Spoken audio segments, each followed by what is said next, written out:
मेरे अजीज़ अहमदों अस्सलाम वालेकुम। मेरा नाम उमर है और आज हमारे पास एक 3rd जनरेशन टोयोटा सर्फ मौजूद है।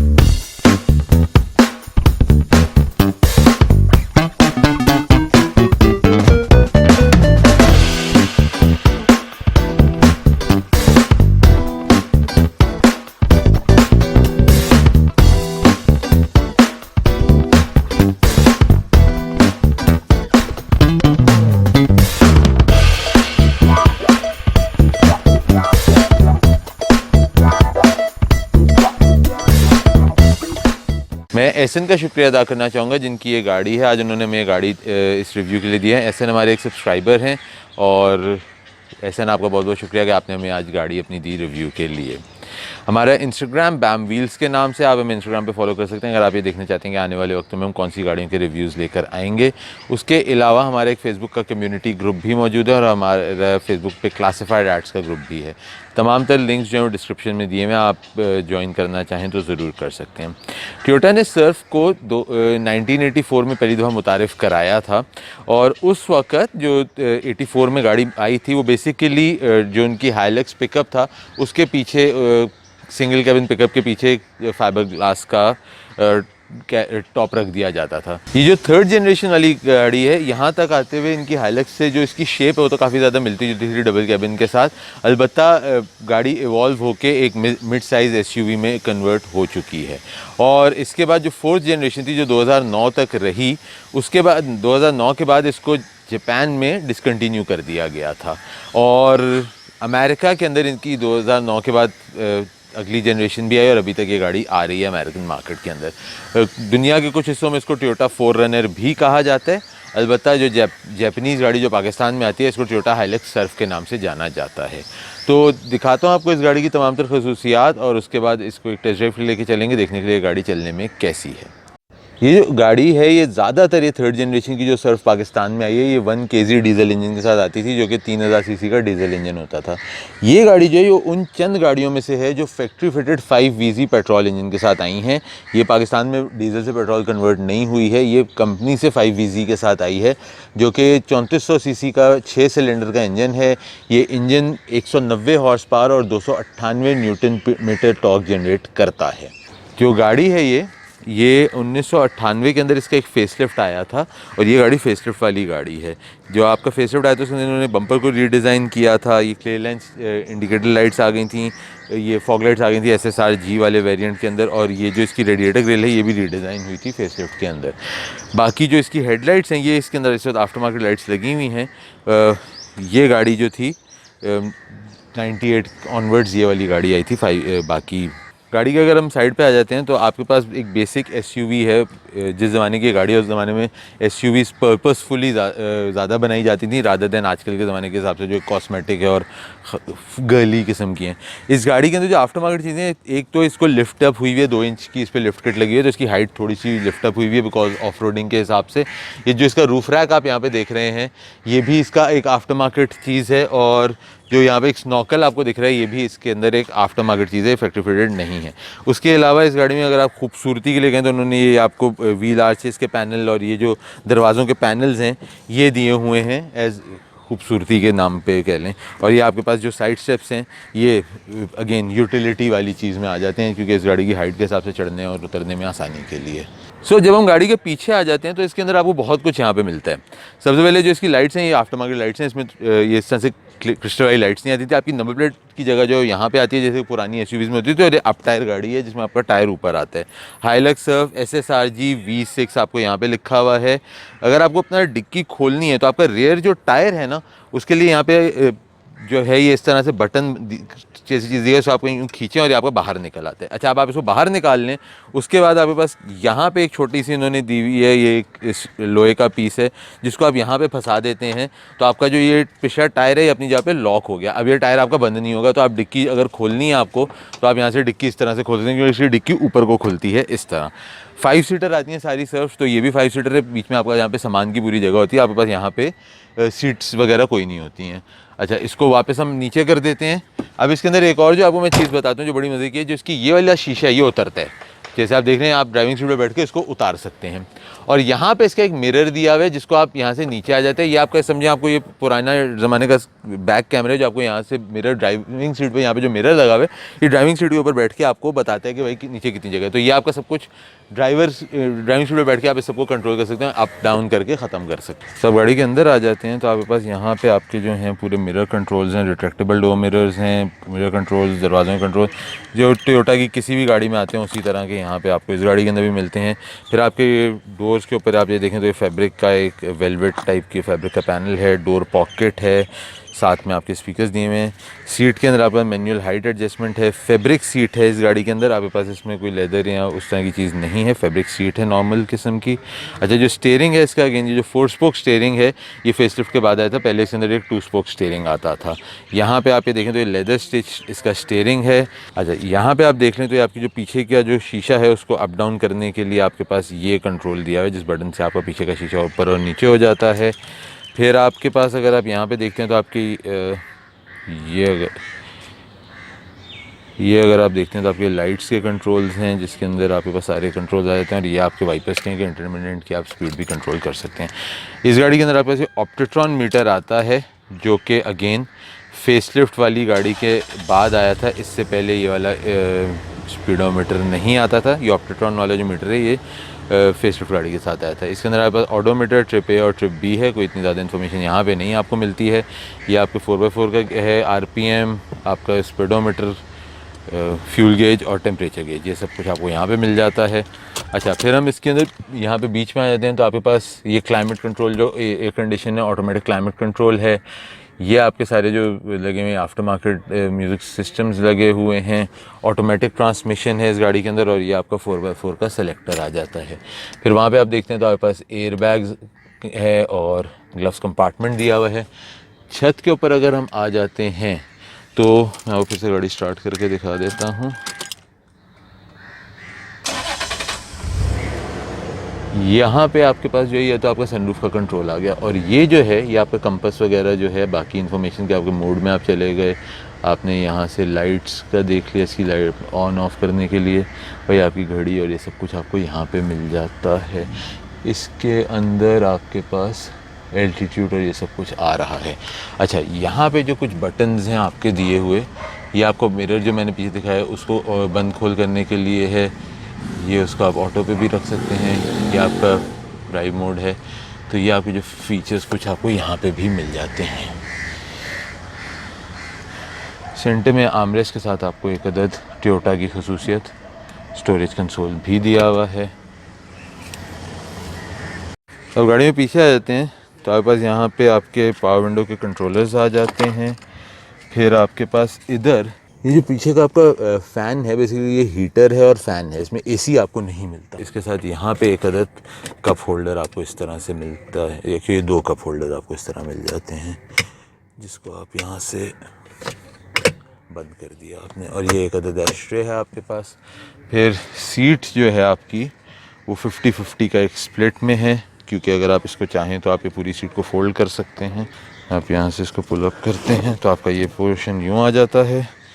उसके बाद आप अपना यहाँ से उठा के इस वाले पोर्शन को भी पूरा गिर जाता है। लेकिन हेडरेस्ट को अगर मैं इसको बंद कर देता हूँ, हेडरेस्ट को जो मैंने हेडरेस्ट इसका अगर निकाल देता हूँ तो ये कंप्लीट आपको इस तरह से एक फ्लैट बेड मिल जाता है। आपकी डिक्की का एक्सटेंशन है, आपके पास जो सामान एक्स्ट्रा अगर आप कुछ रखना चाहें तो आप आराम से रख सकते हैं। अच्छा, आपको जो हेडरेस्ट है उसको आप यहाँ पे फिट भी कर सकते हैं। जब आपने इस तरह से हेडरेस्ट निकाल के सीट को डाउन किया तो आपका हेडरेस्ट फिट करने के लिए आपके पास ये जगह है। तो आपने इस तरह से आपका पूरा फ्लैट बेड बन गया और आपके पास हेडरेस्ट की जगह भी एक अलग से दी हुई है। अच्छा, एक चीज़ उसमें और है कि जिसकी सीट है आपकी, ये आप इसको उठा के रिक्लाइन भी कर सकते हैं पीछे, मतलब ज़रूरी नहीं कि इसको आप फ्लैट ही स्ट्रेट ही रखें, इसको आप रिक्लाइन भी कर सकते हैं। सो मैं पिछली सीट पे इस गाड़ी के बैठा हुआ हूँ। हेडरूम बहुत ज़्यादा नहीं है लेकिन मुनासिब है, लेग स्पेस काफ़ी अच्छी है। जो एक इस गाड़ी के अंदर प्रॉब्लम है, अगर ये वाली सीट बिल्कुल पीछे को कोई कर ले और मेरी टांगें फिर इस तरह से हो जाएंगी, तो ये लंबे सफ़र के लिए इस गाड़ी में एक अदद मसला है कि आपको इस तरह से होगा। बाकी 3 बड़े आराम से सीट पे बैठ सकते हैं और ये है पीछे से। तो ये इस गाड़ी की तमाम तर खसूसियात थी। अब इसको एक टेस्ट ड्राइव के लिए लेके चलते हैं, या ये देखने के लिए गाड़ी चलने में कैसी है। फटक पीछे कर दिया, तो खुद ही पीछे कर दिया। ना I was at a very good distance, लेकिन उसकी खुद की हो गई यार, ये करीब आ रहा है। इनको तो कुछ होगा नहीं। हाँ। मेरा बैंड बच जाएगा जी। तो अब मैं ये 3rd जनरेशन गाड़ी चला रहा हूँ।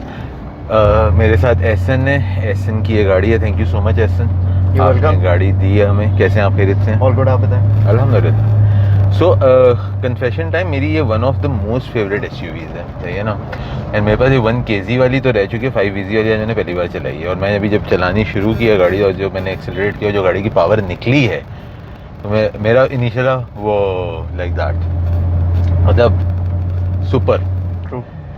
एक जो पावर इस गाड़ी के अंदर, क्योंकि एक बॉडी का साइज़ बहुत छोटा है, और ये जो इंजन है 5 easy वाला, ये वही इंजन है जो आपकी 3400 cc वाली प्राडो के अंदर भी आया था, और इसकी अगली वाली जनरेशन की सर्फ में भी आया था 3400 वाली गाड़ी में। और ये काफ़ी आजकल कॉमन इंजन है जो कि लोग मॉडिफिकेशन के बाद भी अपनी 70 सीरीज़ लैंड क्रूज़र्स और क्या उससे कहते हैं, उन सब में मतलब आजकल काफ़ी RKR और इन सब गाड़ियों में ये वाला इंजन काफ़ी लोग डाल रहे हैं। बट जब ये गाड़ी लॉन्च हुई थी, ये वाला इंजन जब आया था, so this was one of the first cars जिसमें ये वाला इंजन आया था। It is the most light weight car with this engine. ये जो इसका इंजन जो पावर दे रहा है, मतलब जिस टाइम से एक्सेलरेट हो रही है गाड़ी, वो बता रहा है कि हाँ इसमें। But at times I think it's dangerous as well, because SUVs are not meant to be driven fast. True. So people when drive these cars fast, so it can be। और इस गाड़ी के अंदर जो एक और ज़्यादा बड़ा जो इशू है ना, वो ये भी है कि ये वाली गाड़ी बहुत टेल हैप्पी गाड़ी है। कि इसके अंदर जो 7 सीटर आपका SUV होता है, उसमें पीछे वेट एक्स्ट्रा होता है, तो आपकी गाड़ी की टेल थोड़ी सी स्टेबल होती है।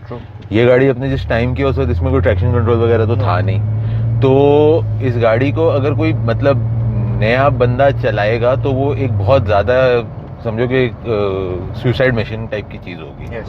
वो पावर है उस गाड़ी के अंदर, लेकिन आप ये बता रहे हो आपने इस गाड़ी में बहुत सारी ऑफ रोडिंग्स की हैं, जिसकी वजह से आपने इसको लिफ्टअप भी किया हुआ है और सॉन्कल वगैरह सब कुछ लगाया है। तो क्या मतलब इससे पहले भी कोई रखी हुई थी SUV, और ये गाड़ी की ये क्यों, ये वाली गाड़ी क्यों? So इससे पहले I had similar surf with 1KZ engine. ठीक है। अच्छा, then it was not a very good condition car, it was an average condition car, so it was not a trouble free car that I could take for off-roading. ठीक है। So I planned to switch the car while I was planning to buy this one. So I had multiple options, and trust me, this was not the option I wanted to go for it, because it's very prone to rollovers and not a very friendly car if you drive it stock. But this car I got in a very good condition 5 years back, and this condition made me choose this one. सही है।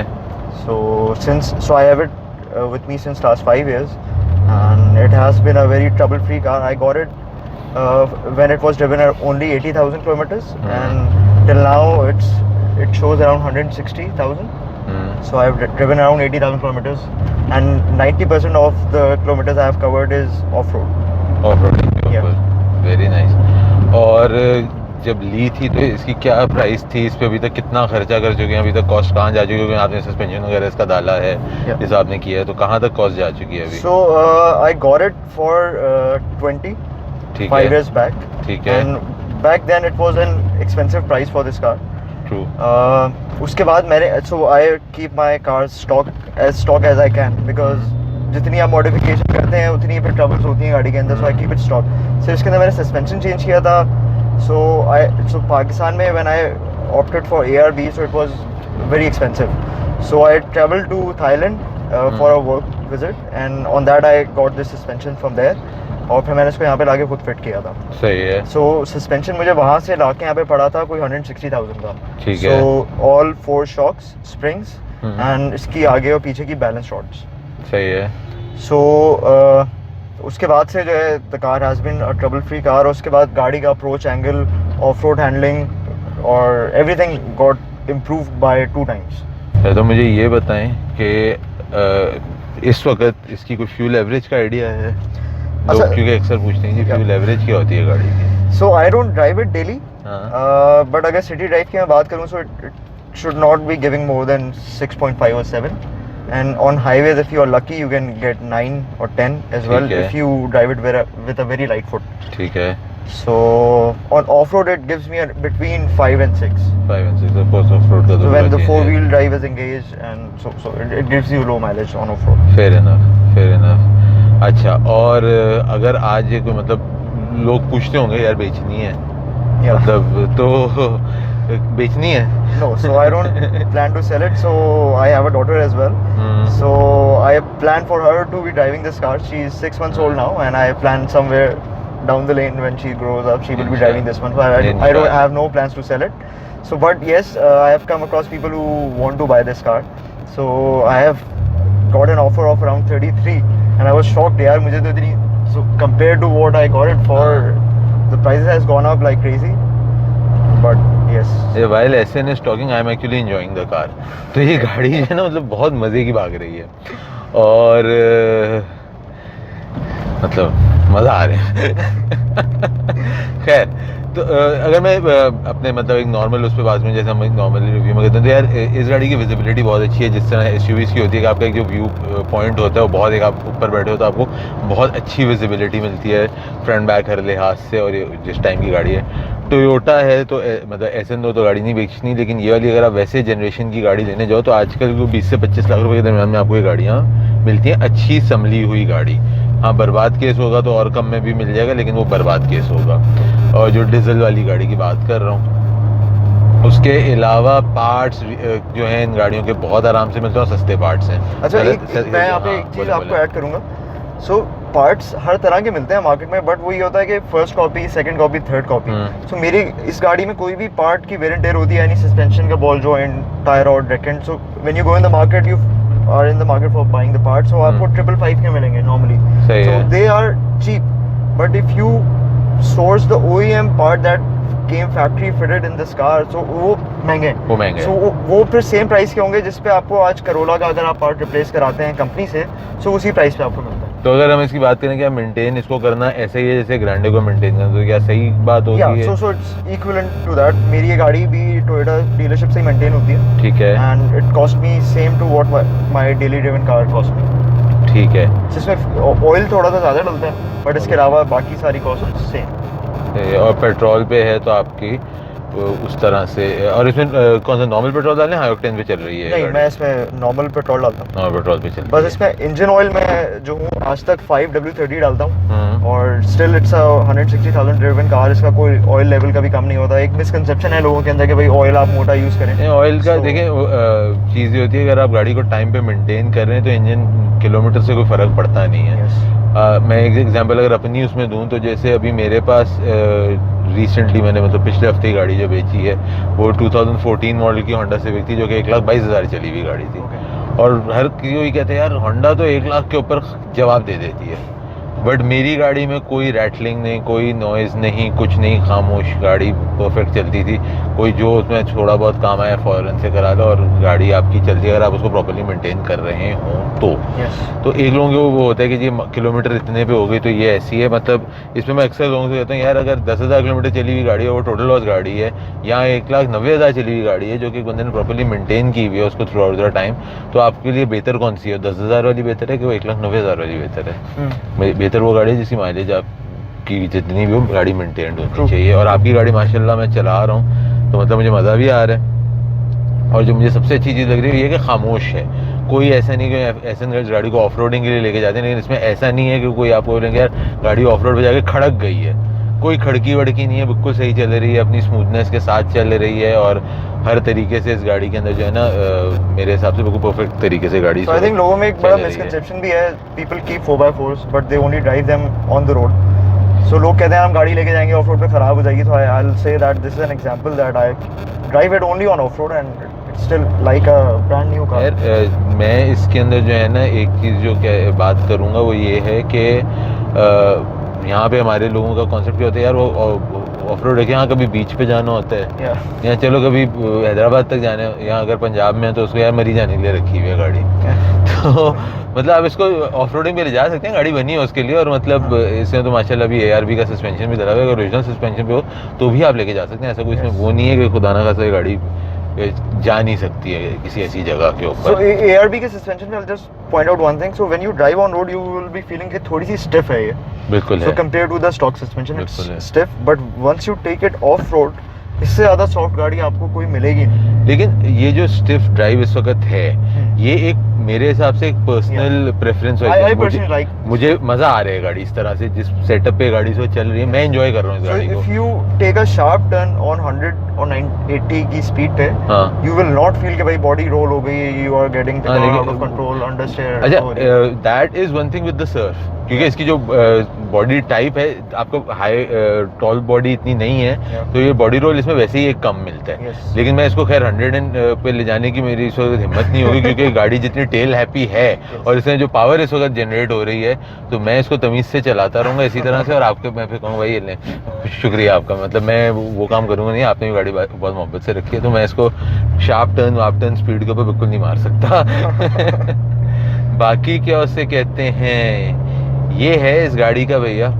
आप लोगों को उम्मीद है कि मज़ा आया होगा हमारी एक छोटी सी गपशप सुन के, और एहसन आपका बहुत बहुत शुक्रिया, आपने हमें टाइम दिया इस गाड़ी के साथ। Thank you for having me on board. Thank you so much, thank you so much. So viewers, मेरे ख्याल से इतना ही है। तो ये हमारा तजिया था इस टोयोटा हाइलक्स सर्फ का। आपको कैसा लगा ज़रूर बताइएगा कमेंट्स के अंदर। अपना और अपने घर वालों का ख्याल रखिएगा। अगली दफ़ा तक के लिए अल्लाह हाफिज़।